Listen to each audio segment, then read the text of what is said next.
Hi there, second take on this one. Anyway, this is Mitchell Model Paul with an update on my HMS Dreadnought, the 350th Trumpeter kit. Excellent kit. Learning all the time. When I build the next one, I will have a lot more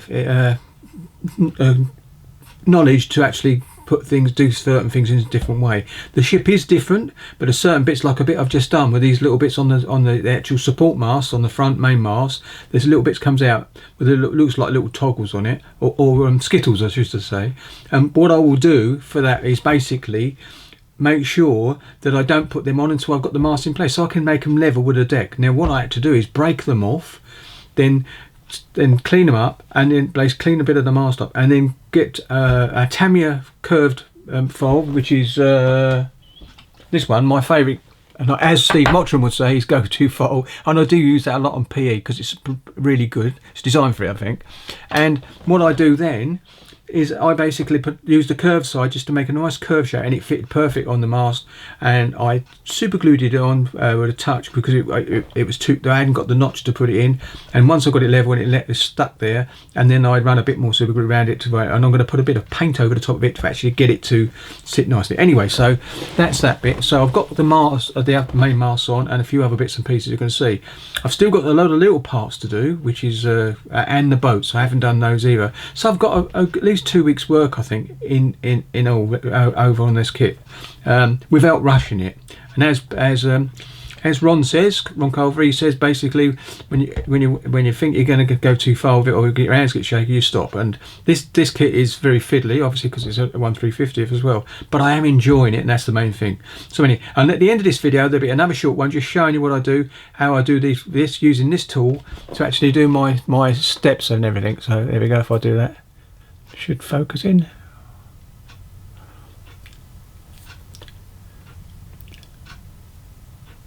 There it is, yeah. So I use this tool to actually clamp the thing, so I can actually push without moving or having to hold it steady. This is a good clamp, and I'll show you that how I do that now. Hopefully I'll better get close to the bench and do it. Right then, let's go to the bench and see the actual ship, how far she's progressed since last time. Catch you in a couple of minutes, or seconds. Hi, we're back, and as you can see, this is the area where we've actually done now. I've got the main mast in position in here. I had a little issue. You can see just about 2 little bits on the mast. It tells you to glue in instructions to glue them up in place, but you never know the angle. So my next one, I definitely know it's on there. On the 2019 and 1918 version, I will know not to put them on until I've actually got them in place. Then you can make them level with the deck. So there's one there and one that side, and because there's a ladder goes up to each one of them as well. So you need to get that right. I think you can see there I've got all my searchlights in place, apart from 2 that go on the bridge, which have been done. They're waiting to go, and I can show you those actually, along with a couple of ladders I've got to go in place. Oops. No, I think you can see those ladders. Oh yeah, you can. Just look at them on. So yeah, you can see them. There's 2 headlights and the 2 bridge ladders, steps to go onto it when it goes on. So that'd be okay. I've got the extra guns on here. In fact, all this walkway now is glued down in position. I'm quite pleased with that. It's actually coming quite nice. I've got on the back, I've got an open section in there, and I suppose it could be the door open, but I've noticed on the kit instructions it shows you a bit going on there, so it blocks it out, which I thought was a bit unusual. Well, I don't know whether it opens in or out, so I'm going to have a quick look round later on, and I might put it on and close that hatch up, but okay. I've got the I think you can see a handrail there going round and back on there. I actually made a bit up because I didn't know it was in the instructions, and the Edouard set does have it, so I've actually done that and took it off, cleaned it up and put it back on with the actual Edouard set, so that's good. So far she's coming really nice, and I've actually got a bit more done to my bridge, and I'm going to put it on the kit because last time I did it, I'm just going to put it there. You can see what I mean. There you go. It goes actually what's in. Before I put it there, I've actually got the glass inside. I painted it inside a light grey, and the actual clear, crystal clear, is actually working on the back bit. Once it's all dry,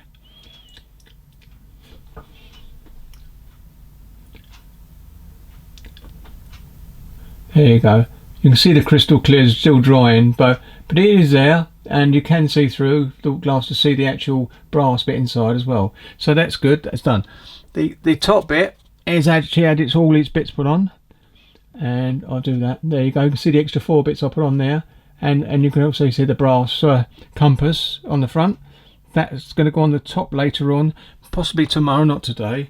It's a table that goes on that bit as well that looks okay as well, so I've got to do that. Now it's photo etch, it's very thin and flimsy, and I may glue it in place and then paint it by brush, and I've done a couple of bits on brush on this one now. And first, because I'm using Tamiya paints, they are sort of lacquer based anyway, nice and thin, and I are pre-thinned, and I just paint on it, and it dissolves into the paint that's already there, which is good.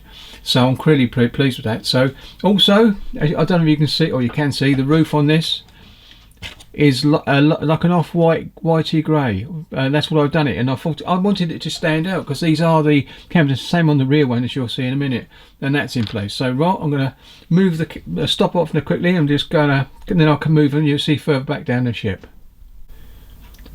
Yep, we're back in, and there you go, and there's the rear one as well. All everything's in place. You can see the lamps, there's a flag. There's a couple more bits to go in this area, and a few more bits to be dotted around it on these cases that you can see, little covers, which I can do by painting by hand as well, either, because the grey doesn't actually work really well. And you can see the colour I'm in there. It's just a lot off-white grey. In fact, it looks more like a yellow there, but it's not. It might be the fact that it just looks a bit odd. But the turrets I haven't done any more to. They're complete. They just need that bit of painting on the top. And the guns I've already put on, the guns on one of the turrets, as you see last on. So they haven't moved, but they will be moving this week, because I'll be getting on with those as well. Still not sure what to use along the side here for the actual netting, but if you've watched Greg's last update, he showed a couple of methods we've talking. I send him some mesh, and he thinks that's going to be good. He's also looked at shoelaces as well. It's plenty of time for me, because that will be the last thing that goes on, so I haven't got to worry about that, and I'll be dealing with that later. I'm really pleased how she's come out. Like I said, the box, oh that's right, if I don't know whether this is going to work, because it goes out of focus sometimes. That's all right. The box here is the actual office lot, I call it the little office. In there, basically, it's got crystal clear as well, so that's done. And all the portholes will receive crystal clear toward the end. And I think you can just about see, if I do this, you can see let's get a bit more focus. Oh, that's it.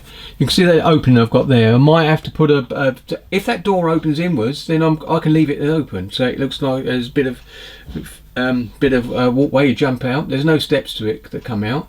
So, but I don't know. I'd like the opening. It looks quite nice. But yeah, and you can see down the decks, I've actually got some steps that I've already put in place down here. Oh, I'm going to show you that, won't I? And I might be able to get that come up. Yes, I can. If you can see down inside there, just where my brush is now, there's a set of steps there, and the other side as well. It's gone out of focus slightly, but yeah. So I think you can see. Ah, there it is. Yeah, you can see it. You can see them anyway, can't you? That's bit there. So as you can see, she's coming on really nicely. I'm really pleased. I'll push her back so you've got more of the bit front section in focus. Really pleased with that. In fact, you can actually see a little bit of stairs anyway. But they was awkward, but I managed to get them in there nicely, and I put them in at the end. The other one, the 18 version, has got a massive platform. It goes all the way back with solid wood, and it doesn't have this railing going round either. So that, in fact, they most probably simplified it on one of its updates. But you can see what I mean by the if I do that, there you go. You see by the colours of that deck, but it is a lighter grey. It looks more, sort of yellowish on the screen, but it isn't. It's actually a grey.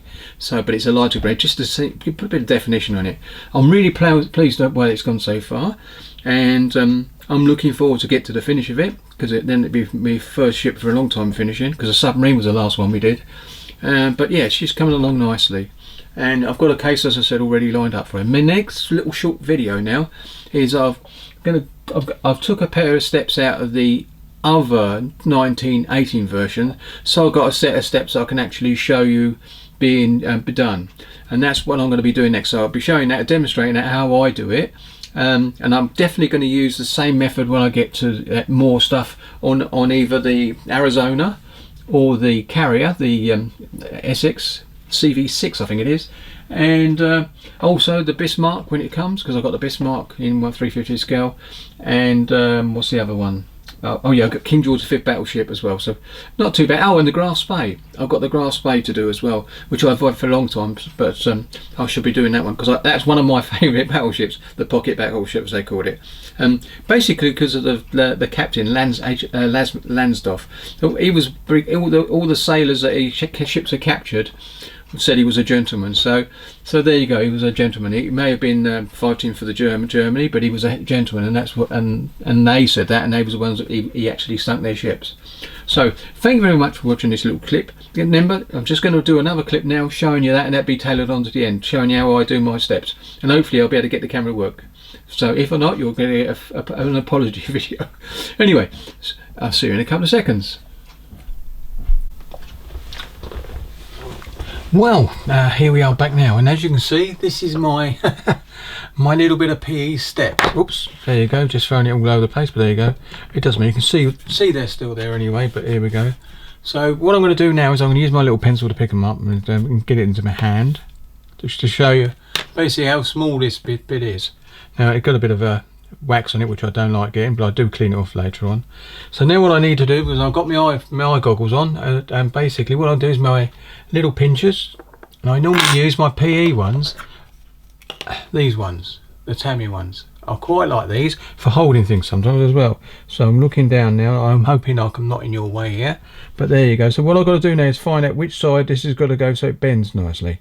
Now there you go, that's that side. So this is the bending side, where you bend it over. So what I'm going to do is oops, got to do it again now, sorry about that. You're going to see all the warts and all. So that's the wrong way around, that is the right way around. And what I do now is I get I bet I went out of shot there, didn't I? I can see how Ron has trouble with doing this, but he gets used to it. So got to find it, that's the wrong way, got to go this way. And what I do now is I get this into there, as far as I can see. So just see those bits there. I'm going to go down to the bench to do this because it's easier. This is awkward because I've got the camera in the wrong side, but then again this is the way it's going to be. So I'm going to try not to get away, but there you go. We're going to go into there like that, and I'll show you when it's done. So I'll go into there, and then I start tightening it until I get it just right to that line, and then I tighten it really tight. Now this is what I've got now, just there. You can see those lines. Now this is clamped in now. Now I can do anything now. So what I do then is I get my PE tweezers. I'm going to have to mark them like Ron does. And where have I put them? They're here somewhere. Oh, there, I'll put them up here. These are my two sets. I made 2 sets of PE pinchers, and one is very, very sharp, as you can see. Very sharp, but they're ideal for this small scale and also good for 200 scale. So what I do now is I turn this upside down. I'm hoping I'm going to be able to do it with yeah, I think I can. And then I start to push them down, and I start with then I do that one. Can you still see there? Yeah. And then I go to the next one and I push that. Next one. Next one, next one, next one, and the next one, which is the last one. Now I'm going to try and zoom in a bit more so you can see. I don't know if it will work, but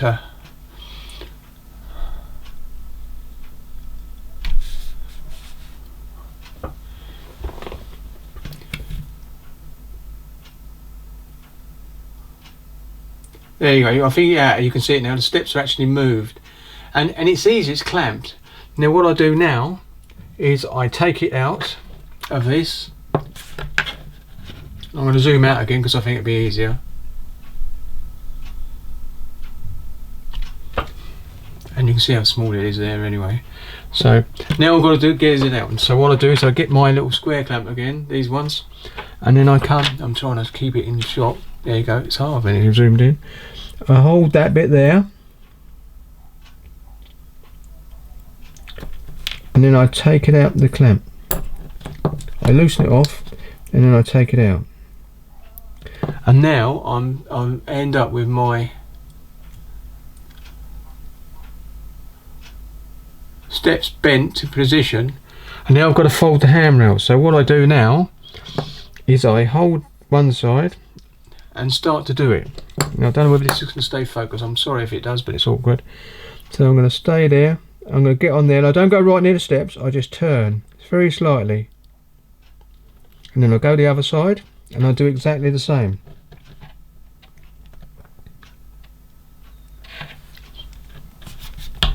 And I do exactly the same on the other side. Good thing is this nearly goes. I have to sometimes go both ways, but I don't want to get near the steps, so I do that. And now I've got two. If I put that down on the across, I think you'll see if I zoom it in now. You'll see what I've got there. In fact, I might be able to come down a bit further. Sorry.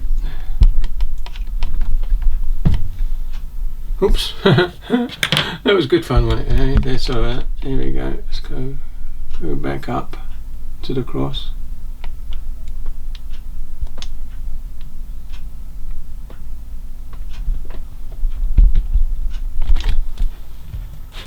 Might be easier me move there. It's such a small part I'm working with, so I think you can see it. I'm gonna put it in. I'm gonna come forward a bit more. And then push it down again. Now it's in the middle. That's it, that's where I wanted it. So now what I do is I get these same ones, these same pliers, and I move that around now until I get to in the position I want it. And now this is where I've got to go and close. I hope I don't get in the way. But basically I do very gently pulling this up. Whoops. It happens a couple of times, but luckily it doesn't go very far. Turn it over again. And I start to move it. I hold my finger on this bit here. I'm going to try and get another angle, I suppose.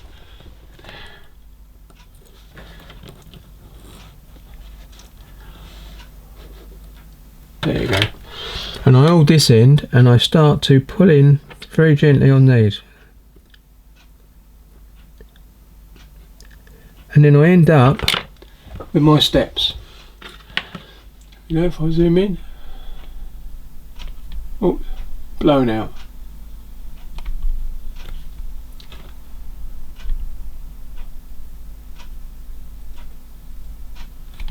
And there they are. And I found that that works really well, doing it that way. And I've got the steps in the correct angle, and they work down perfectly. So that's how I do my steps. And I'm sorry about the filming; it's really bad. I've never done this before in this so close. And you need it to be close to see, because that's such a small hammer. Well, as you can see, one of the smaller ones. And if I put my little Tamiya thing, you'll see what I mean. And that's my favourite, my go-to, as Steve Watson would say, Photo-etch file. So there you go. Oh, and you want to see this one, and this is another one I did exactly the same. It's very sharp. And another ideal one. So I keep these two for just purely for PE. I don't use them for anything else because I can cut myself, believe it, on the end of it. So that's how sharp they are. So there you go. So thank you very much for watching this little short video, and I hope it might help someone. It's much easier if you're doing it without the camera, but at least it works, and it's the way I've done it. And I didn't break a single step doing it this way, because you're not putting a lot of pressure on it, and it's clamped, so you can manhandle it easier. And I do need a Octivisor. I've got I think it's number 5 on the Octivisor, one of these things. There you go, number 5. Put a 5 on the top so you can see it. Or I can see it, that's it. I've got number 10, but number 5 is the one I use most of the time. Number 10, you've got to virtually be, part's got to be nearly on the end of your nose. Anyway, right, so that's it for this, and I hope it was helpful, and I'll catch you on the next one. Happy modelling.